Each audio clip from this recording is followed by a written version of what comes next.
Hi friends, ఎలా ఉన్నారు అందరూ? నేను ఈరోజు నా విజయదశమి వ్లాగ్ మీతో షేర్ చేసుకుంటున్నాను. విజయదశమి ముందు రోజు పూజ రూమ్లో ఉన్న పటాలన్నీ తీసి ఫస్ట్ వాటిని నీట్గా వాటర్ తోటి క్లీన్ చేశాను. నెక్స్ట్ గంధం బొట్లు పెట్టాను. నేను గంధం బొట్లు పెట్టడానికి ఇయర్ బడ్స్ యూస్ చేస్తాను, అవైతే నీట్గా స్మాల్గా వస్తాయి అనేసి. సిల్వర్ ఇత్తడి ఐటమ్స్ కూడా కొంచెం సేపు చింతపండు వాటర్లో సోక్ చేసి పెట్టాను. నెక్స్ట్ పీతాంబరి తోటి పేస్ట్ తోటి స్క్రబ్ చేసేసి నీట్గా వాటిని క్లీన్ చేసుకున్నాను. నెక్స్ట్ డే మార్నింగ్ గడప క్లీన్ చేసి పసుపు రాసి బొట్టు పెట్టి ముగ్గు వేశాను.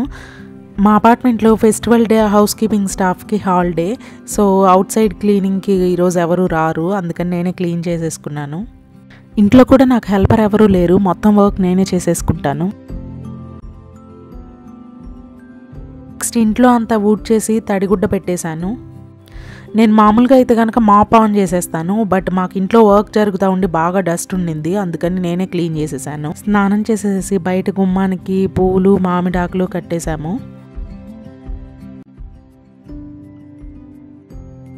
పొంగల్ తపాలకు పసుపు రాసి బొట్టు పెట్టి నేను ఫస్ట్ పొంగల్ ప్రిపరేషన్ స్టార్ట్ చేశాను. పొంగల్ ప్రిపరేషన్ జరుగుతున్నప్పుడే సైమల్టేనియస్గా నేను వంట పని అండ్ పూజ దగ్గర అవసరమైనవన్నీ అరేంజ్ చేసుకుంటూ ఉన్నాను. మాకు ఈ విజయదశమి ఇంకో స్పెషాలిటీ కూడా ఉంది. అదేంటంటే కనుక మా ఇంట్లో న్యూ పూజా రూమ్ రెడీ అయింది. ఈరోజు పూజ అక్కడే చేయబోతున్నాము. నేను పొంగల్లో బెల్లం వేసేసిన తర్వాత అంత ఎక్కువసేపు ఉడకనివ్వను, ఎందుకంటే కనుక మాకు ఇక్కడ పాలు ఒక్కొక్కసారి విరిగిపోతాయి. ఇంకా మా ఓల్డ్ పూజా రూమ్లోంచి న్యూ పూజా రూమ్లోకి దేవుడి పటాలన్నీ షిఫ్ట్ చేసి ఇక్కడే పూజ చేసేసాము. మీరు ఈ విజయదశమిని ఎలా సెలబ్రేట్ చేసుకున్నారో కామెంట్స్లో చెప్పండి friends. And thanks for watching guys. By by.